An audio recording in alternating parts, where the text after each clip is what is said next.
Oh là les Banks, oh là les frérots, j'espère que vous allez bien, j'espère que vos proches se portent bien les gars. Euh, Moi ça va. Deux les gars, 2 étoiles, oui oui oui. On va faire une petite vidéo aujourd'hui pour reparler de cette finale d'hier entre Arsenal et le Paris Saint-Germain. Alors concrètement les gars, il y a beaucoup de choses à dire et je vais revenir globalement. Alors je vais revenir sur le match d'hier et je vais aussi revenir sur la campagne du PSG parce qu'il y a quand même énormément de choses à dire les gars. Donc Paris a soulevé sa deuxième Ligue des Champions consécutive d'affilée en battant Arsenal 4 buts à 3 au tir au but. Concrètement les gars, la finale, alors avant ça, faut remettre les choses dans leur contexte. Moi, j'ai le souvenir, que ce soit sur TikTok et surtout sur Twitter, ou dans la vie, dans ma vie personnelle avec des proches, des potes, cousins, neveux, t'as capté et tout, que Paris allait exploser Arsenal. J'entendais des 3-0, des 4-0, des 5-1, que Paris allait exploser Arsenal. On voit concrètement qu'en fait, que quand tu cadenasses cette équipe, Dembélé ne peut rien faire parce qu'en termes de dribble, s'il n'a pas d'espace, il ne sait rien faire. Kvara hier, affreux. Dembélé affreux. Mais de toute façon, la saison de Dembélé est affreuse, les mecs. Elle est complètement affreuse, la saison de Dembélé. Kvara hier, affreux. Doué hier, affreux. Vitinha hier, affreux. Ces quatre-là sont totalement passés à côté de leur finale. Nuno Mendes, c'est pareil, les gars. Arrêtez de réécrire l'histoire sur lui. C'est un mec en 1 contre 1. Il se fait absorber par tous les ailiers du monde. Lui, en fait, il est fort que quand il appelle ses camarades et qu'ils sont à 2-3 sur un joueur. Voilà où il est fort, Nuno Mendes. Mais en 1 contre 1, il se fait tout le temps saccager, ce mec-là. Hier, moi, il y en a un que j'ai apprécié, côté parisien, c'est João Neves, qui pour moi est le meilleur parisien. Le meilleur parisien. Maintenant, franchement, ça a été une finale, les mecs. Waouh! Waouh! Ah, mais nul! Nul, nul, nul, nul. C'était soporifique. C'était. Il n'y avait rien en fait. Il n'y a pas eu de grosse occasion côté parisien. T'en as eu une ou deux. Côté Arsenal, t'en as une ou deux aussi. Mais c'était pas la grande finale en fait. C'était pas la. C'est quand tu vois que Paris remporte une Ligue des Champions sans avoir marqué un but d'enjeu, les gars. Sans avoir marqué un but d'enjeu. Hier, ils égalisent sur penalty et après, c'est Gabriel qui loupe son penalty. Donc Paris, en fait, en soi, de eux-mêmes, ils sont même pas partis chercher cette Ligue des Champions, les mecs. Quand tu prends que c'est Kvara Dembélé qui égalise sur penalty et derrière, ça va jusqu'à la séance de tir au but. Et en fait, c'est même pas un Parisien qui met le tir au but vainqueur. Non, c'est Gabriel qui, pour revenir à 4-4, ben, envoie le ballon dans les nuages. Et là, Paris remporte sa LDC. On va revenir aussi sur. Donc, c'était pas. Franchement, cette finale, voilà, m'a fait penser à celle de 2019. Tottenham-Liverpool. Où. Waouh! C'était. Où Liverpool avait marqué très tôt dans le match. Et en gros, ils avaient marqué à la deuxième et à la 19e, je crois, Liverpool. En tout cas, dans les 20 premières minutes. Et après, plus rien. Plus rien du tout, les gars. Plus rien du tout. Hier, c'était affreux. C'était affreux. C'était vraiment genre une finale genre poussif. Une finale sans goût. T'es sans goût. Alors après, oui, je peux comprendre. T'es supporter parisien, tu kiffes, machin.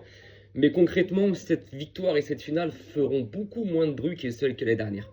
Là, vraiment, c'était un match.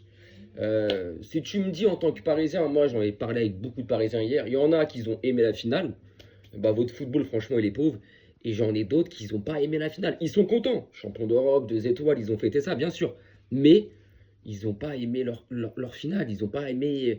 Parce que concrètement, si Arsenal, si Mosquera ne fait pas faute sur Kvara à la 57e minute de jeu, concrètement, mais concrètement les gars, et ça c'est réel, si Mosquera ne fait pas faute sur Kvara, les mecs, Paris perd ce match 1-0. On se dirigeait vers un 1-0, hein, totalement. On se dirigeait vers un 1-0 les mecs.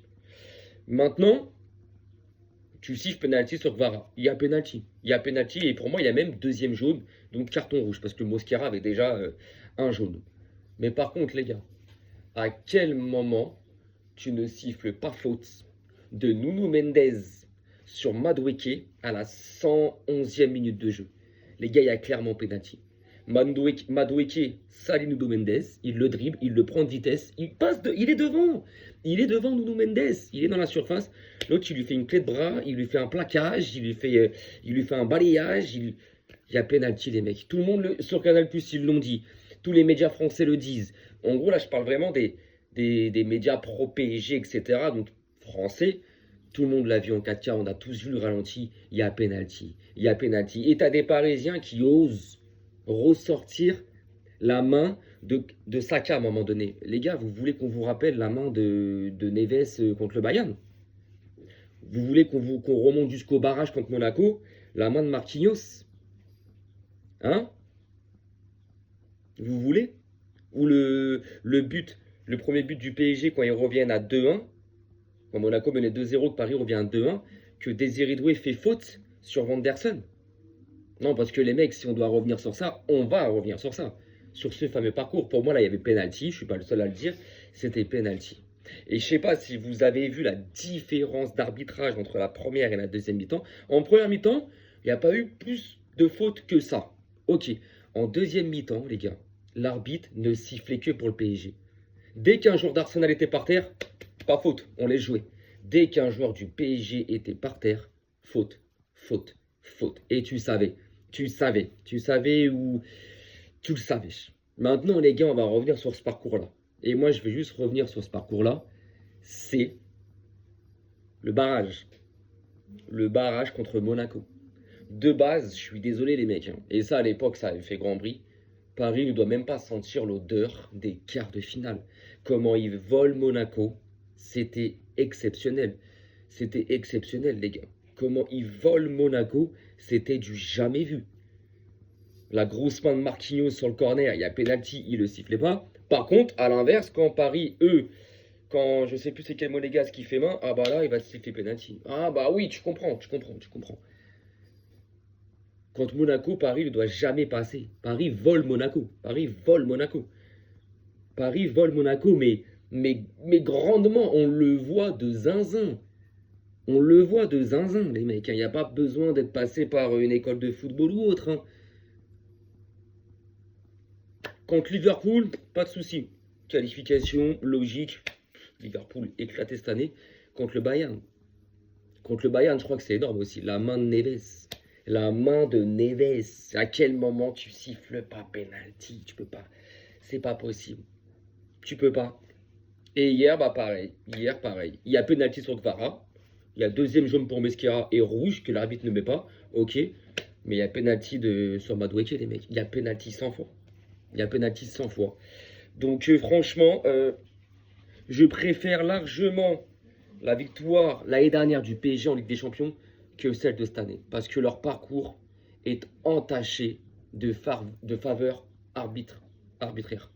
Donc maintenant, les Parisiens qui parlaient souvent du Real, du Barça, ils ont volé ci, ils ont volé ça. Et bah dans ce cas-là, on va faire un topo. Vous rentrez dans cette cour-là, les mecs. Et vous y êtes même devant, en fait, maintenant. Parce que là, c'est vous que ça concerne. Non, tu peux pas arriver et me dire qu'hier, sur Madueke, il n'y a pas faute. Parce que, à l'inverse, vous vous souvenez du quart de finale, il y a 3 ans, Barça, PSG, quand on mène 1-0, qu'on était en train de se qualifier, qu'on menait 4-2, et que Barcola part tout seul au but, Araujo fait exactement la même faute que Mendes. Et encore, Araujo, lui, c'est à peine il le touche. Barcola, il a bien joué le coup. Que Mendes, lui, quand je vous ai dit, c'est clé de bras. Ah bah il y en a un sur un match, donc Araujo a pris le rouge et il y a eu penalty pour Paris. Et hier, rien du tout, les mecs. Faut arrêter. Maintenant, quand tu vois le Qatar, le contrôle qu'ils ont partout, parce qu'il faut comprendre que Nasser Al-Khelaifi, donc le président du PSG, c'est pratiquement l'adjoint de Séphérine à l'UEFA. Séphérine, c'est qui? C'est le président de l'UEFA. Donc le président de la Ligue des Champions, de l'Europa League, de la Conference League. Nasser, c'est son adjoint. Quand tu vois que le sponsor principal de la Ligue des Champions, le sponsor principal, c'est Qatar Airways, qui est le président et le PDG de Qatar Airways, Nasser Al-Khelaifi, le président du PSG. il est membre de l'ECA, et donc c'est un responsable, Nasser Al-Khelaifi. Non, les gars, à un moment donné, c'est... Les gars, à un moment donné, tu vois, ils ont été les premiers pendant 40 piges ou 30 piges, là, à dire aux Marseillais, mais vous avez volé, vous avez volé. À l'époque, tu ne voulais pas le bilan AC, les mecs. Tu voulais pas le grand bilan AC. Mais enfin, bref, vous avez été, ça a été les premiers, souvent à l'époque, pendant 30 ans même, de 93 à 2025 l'année dernière, à dire oui, mais vous avez volé votre Ligue des Champions de 93, blablabla, blablabla, blablabla. Ben, je suis désolé, mais là, les Marseillais seront et sont en droit de dire que Paris, cette édition 2026, les gars, elle est bizarre. Elle est bizarre. Elle est bizarre. Tu prends tous les matchs depuis leur barrage, après, à part celui de Liverpool, hein. Tu prends tous les matchs depuis leur barrage, donc Monaco, le barrage. En huitième, je sais plus qui joue, je sais plus. Bref, mais tu prends le match contre Monaco, ils doivent jamais passer. Ils doivent jamais passer. Tu prends le match contre le Bayern, ils doivent jamais passer. Et là, hier, il doit y avoir un penalty pour l'Arsenal. Et le penalty, c'est cette faute de Nuno Mendes. Et les gars, je suis désolé, le penalty, il est à la 112e minute de jeu.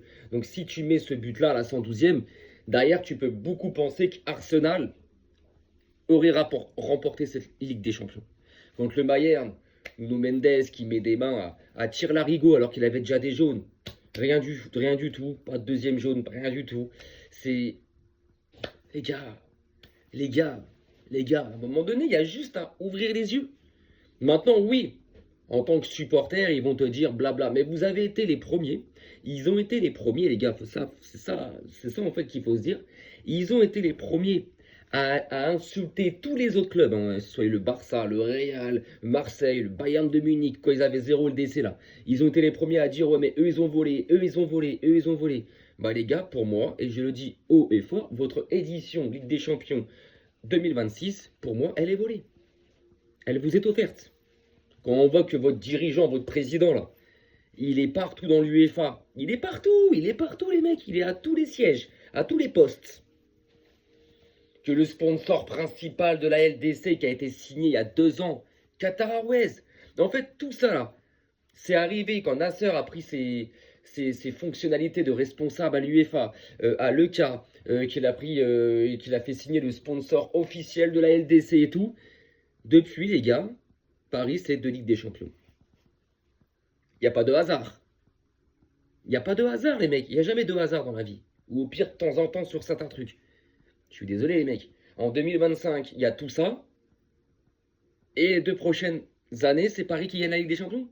Ah, les gars, pour moi, il y a un truc bizarre. Pour moi, il y a un truc bizarre. Comme on a dit, contre Monaco se fait voler, mais c'était gigantesque. Hein, c'était gigantesque. Hein, gigantesque. Monaco se fait voler. La preuve, Paris gagne ce match 3 buts à... Paris gagne l'aller-retour. En gros, Paris se qualifie sur un 3 buts à 2.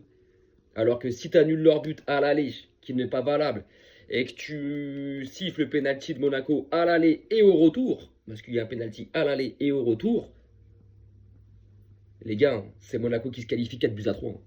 Oui, oui, oui, c'est Monaco qui se qualifie. Contre le Bayern, c'est pareil.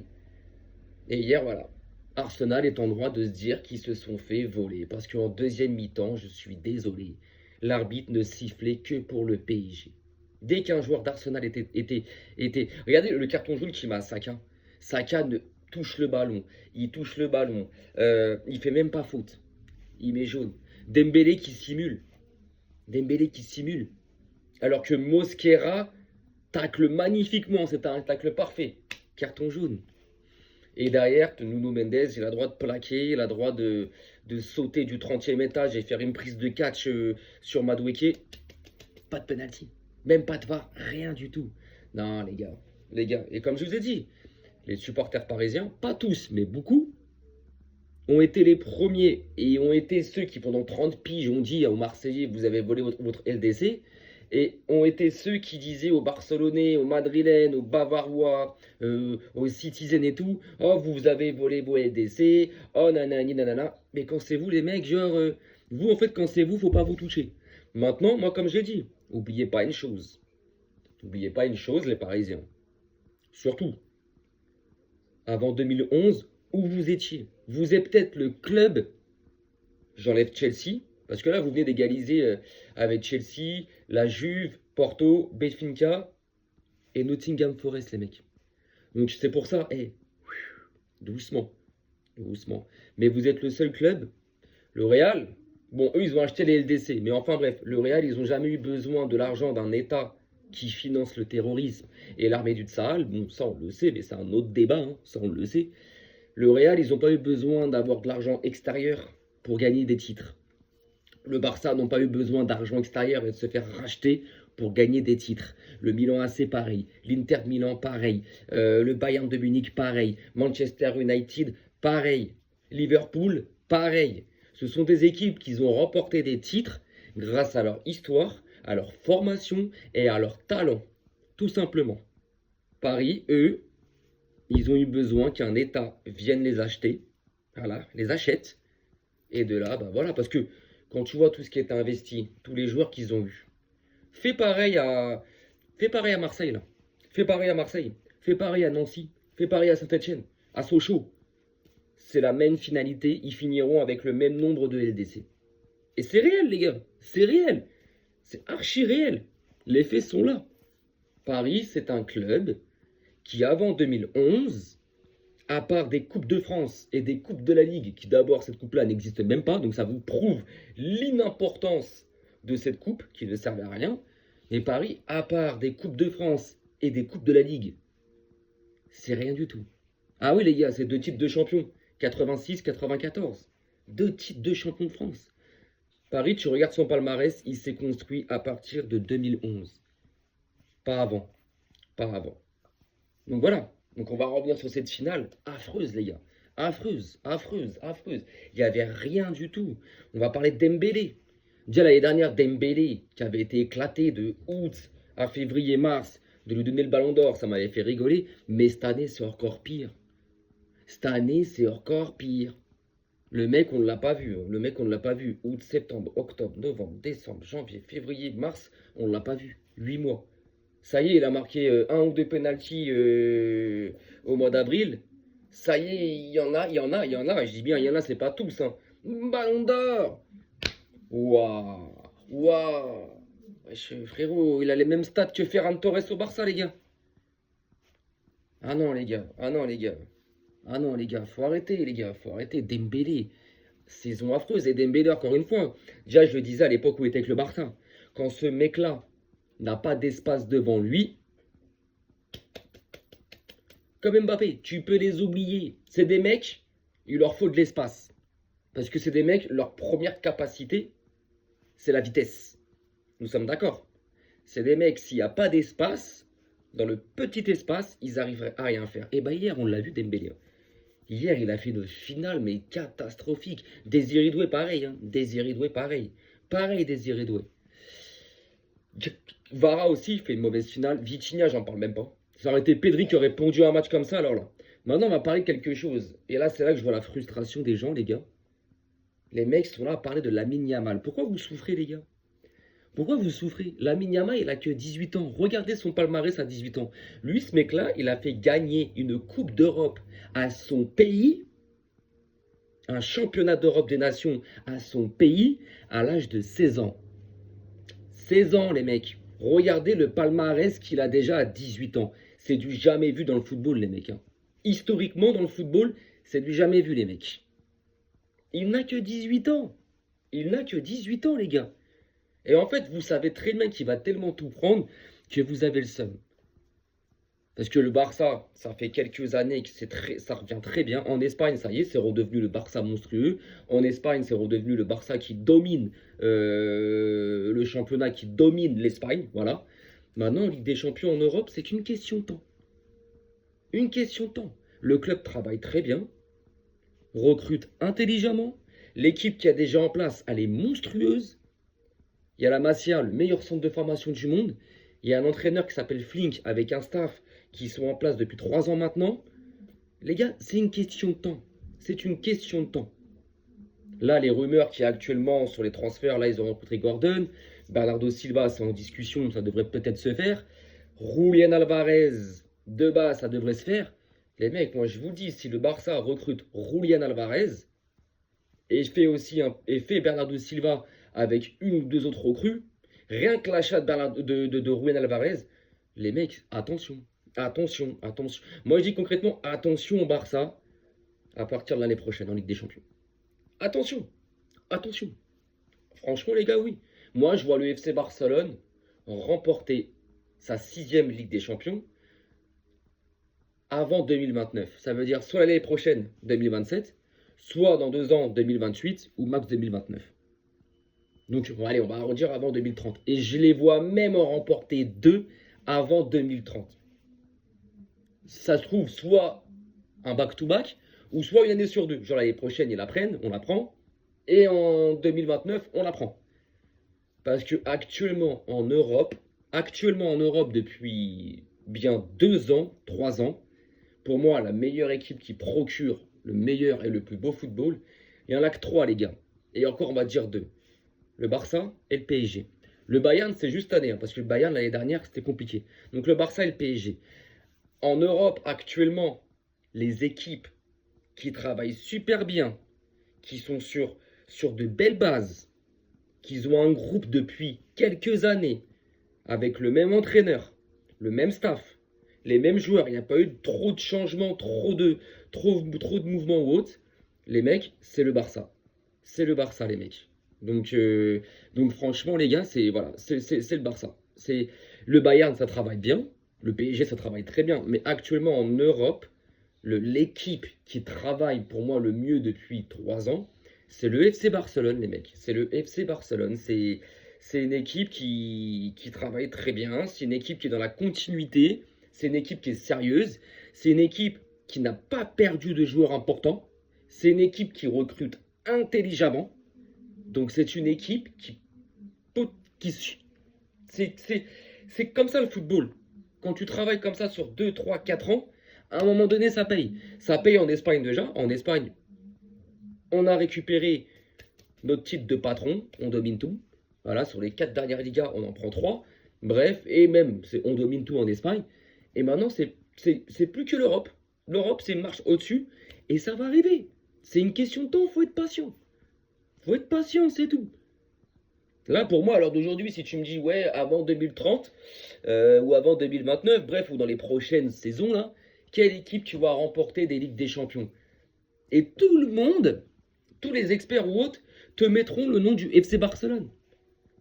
Ils te mettront aussi peut-être le PSG, peut-être, même si à un moment donné, je pense que Paris va s'essouffler. À un moment donné, ça va s'essouffler. Ça va s'essouffler. Déjà, quand tu vois cette année-là, je trouve qu'elle était un peu plus compliquée que les autres années. Et comme je vous ai dit, on ne va pas revenir, je l'ai dit en début de vidéo, sur leur favorisation de leur parcours. Comment ils se sont qualifiés à chaque fois.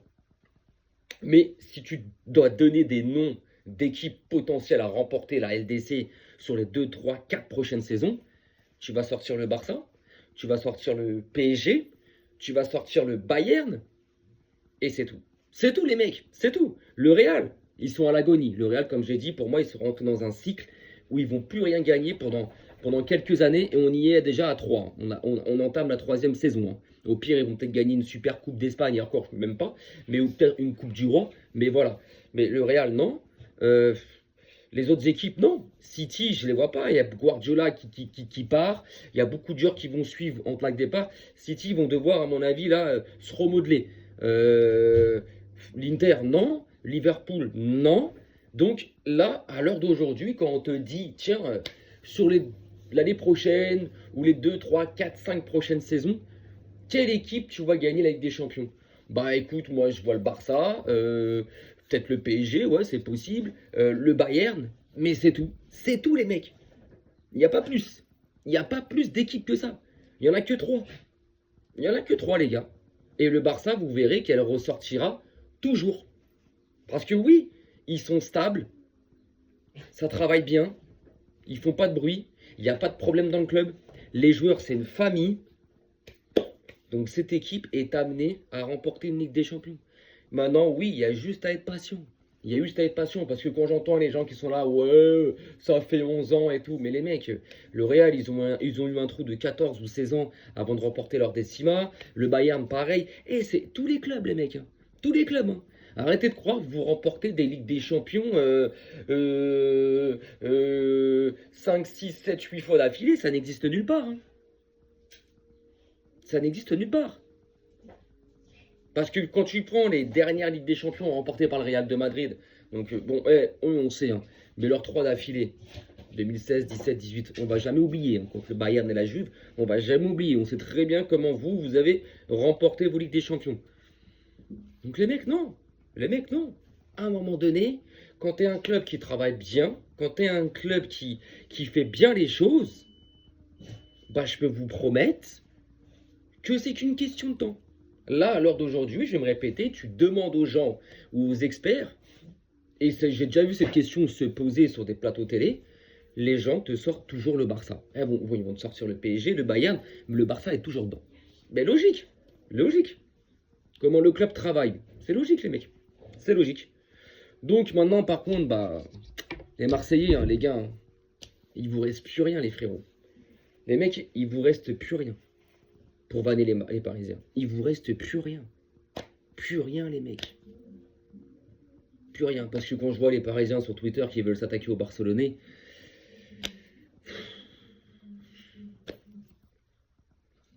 voilà, frère, tu veux que je réponde quoi, frère? Et on est là, hein. Vous êtes là, les gars, et voilà. Tu vois ce que je veux dire? Mais vous, les Marseillais, par contre, vous n'avez plus rien.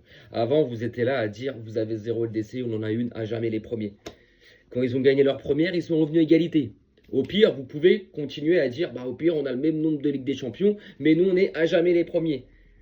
Là, les mecs, ils sont passés devant vous, hein. Ils en ont 2, et eux, maintenant, ils ont piqué votre phrase. À jamais les premiers, d'être le premier club français à avoir gagné de Ligue des Champions. Là, les Marseillais, franchement, c'est compliqué. Là, franchement, j'aimerais pas être Marseillais, les gars. Ah, j'aimerais pas. J'aimerais pas. J'aimerais pas. Ah, c'est compliqué. Ah, c'est dur. Ah, c'est dur. Parce que tu as passé ta vie à te baser sur ça. Et là, tu n'as plus rien, en fait. Maintenant, oui, t'en as qui vont dire, ouais, depuis le Qatar et tout. Et c'est une réalité, hein. Ça, par contre, c'est une réalité. Paris, c'est vraiment un club qui a eu besoin d'un État pour faire son palmarès. Et ça, c'est une réalité. Hey, j'ai juste à taper YouTube, aller sur Google, palmarès du PSG. Et vous le prenez à partir de 2011. Vous regardez avant, c'est un désert avec quelques titres. Et vous regardez après, l'injection du pétrole. Ah bah alors là, il y en a partout des titres. Voilà. Ils ont dû vendre leur âme pour avoir un palmarès.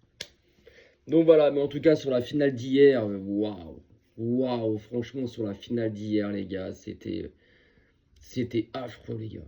C'était affreux, franchement, c'était quelle finale ennuyante. Et Arsenal, franchement, Arsenal pareil les gars. Arsenal pareil, franchement, mais pourquoi vous n'avez pas joué au foot? Quand je vois le Arsenal il y a 2 saisons, qui jouait au football, on appelle ça le Barça d'Angleterre, et quand tu vois le Arsenal de l'année dernière et surtout de celui de cette année, mais il se passe quoi les gars? En fait, vous refusez de jouer au football. Vous en fait, vous voulez pas jouer au football. Non, parce que quand tu vois le Arsenal, là, t'ouvres le score. T'ouvres le score. Paris va être obligé de courir après le score. Donc, ils vont laisser des espaces. Pique-les. Et Arteta, j'ai pas compris. J'ai pas compris. Pourquoi t'as pas fait jouer Madueke et Eze dès le début du match? Pourquoi? Non. Non, il n'a pas voulu. Parce que à 1-0 hein, à la mi-temps, tu fais rentrer Madueke, Eze, c'est-à-dire 2 mecs rapides, des mecs rapides, tu vois, des joueurs rapides. Paris qui est obligé de s'ouvrir et d'attaquer, donc tu laisses de l'espace derrière. Arsenal aurait pu piquer Paris. Donc Arteta, tu t'es aussi mis une balle dans le pied, hein, concrètement. Parce que pour moi, hier, c'est Arsenal qui perd sa finale. C'est pas Paris qui la gagne. Pourquoi? Parce que Arsenal mène 1-0, ils font plus dur. C'est eux qui ouvrent le score. Et franchement, jusqu'à cette erreur de Mosquera, tu ne voyais pas comment Arsenal, le PSG aurait pu marquer, hein. Concrètement, les mecs. Donc déjà, première une, c'est Arsenal qui donne un penalty au PSG, avec la faute de Mosquera. Et dans la séance de tir au but, c'est Gabriel qui loupe son tir au but. C'est même pas un Parisien qui met le tir au but vainqueur, non. Donc Arsenal, du début à la fin, vous avez donné cette finale au PSG. vous pouvez vous en vouloir qu'à vous-même. Et oui, l'arbitre sur cette faute sur Madueke, ça nous sommes d'accord. Mais c'est vous-même les mecs. Parce que si vous ne faites pas cette erreur et que Mosquera ne fait pas faute sur Gvara à la 57e, concrètement ça se finissait sur un 1-0. Et dans la séance de tir au but, Gabriel, t'avais juste à... Je sais pas pourquoi t'as voulu chercher la lucarne, frère. Tire au centre ou tire à ras de terre à gauche. Le mec, il a mis une patate. Frère, là, tu revenais juste à 4-4. Tu revenais à 4-4. Derrière, imagine derrière le Parisien, la loupe, et toi derrière ton équipe. Voilà. Donc du début à la fin, c'est Arsenal qui donne cette victoire au PSG. Voilà les frérots. Bon les gars, sur ce, fin de la vidéo, je pense que j'ai un peu tout dit. Il y en a qui seront d'accord, d'autres qui seront pas d'accord. C'est le but. C'est le but des vidéos, de toute façon, hein, des débats football, des débriefs. Et franchement, j'en suis ouvert. Maintenant les gars, ça va être place à la Coupe du Monde. Voilà, dans 2 grosses semaines, il y a la Coupe du Monde qui arrive. Donc elle commence le 11 juin, il me semble, ou le 12. En tout cas, c'est le 11 ou le 12 juin qu'elle commence. Donc du coup, place à la Coupe du Monde.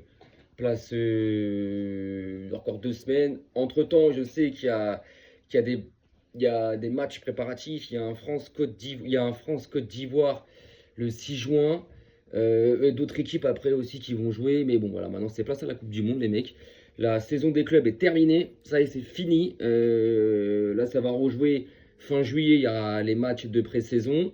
Et début août, il y a les matchs, il y a les débuts de championnat. La Ligue 1, je crois que c'est entre le 5 et le 10. La Liga, c'est entre le 10 et le 15. Première Ligue, pareil. Après, le reste, entre le 15 et le 20 août. Mais là, les gars, place à la Coupe du Monde. Et en espérant que l'équipe de France nous fasse plaisir. Ou moi, derrière l'Espagne. Parce que l'Argentine, moi, Messi, je voulais qu'il ait une Coupe du Monde. Il l'a eu. Donc maintenant, que l'Argentine se fasse sortir en poule ou machin, que Nini, je m'en fiche. Le god de ce sport, il a pris sa Coupe du Monde. Donc maintenant, c'est place. Espérons que l'équipe de France la prenne. Et si c'est pas l'équipe de France, espérons que l'Espagne la prenne. Voilà. Parce que derrière, concrètement, il n'y a pas d'équipe, moi, qui me... Après, si l'Argentine fait le back-to-back, comme j'ai dit, moi, de toute façon, mes 3 favoris, d'abord, j'en ai 2. L'Argentine, l'Espagne, et derrière, c'est des outsiders. T'as la France, t'as l'Angleterre, t'as l'Allemagne, t'as le Portugal, le Brésil, je les vois pas du tout. Mais voilà, c'est pour moi les 2 gros favoris. Pour moi, c'est Espagne, Argentine. Et après, t'as les autres favoris qui prétendent à le remporter. Voilà les frérots, sur ce, passez une bonne fin de week-end. Profitez, attention à vous. Ciao, ciao les gars.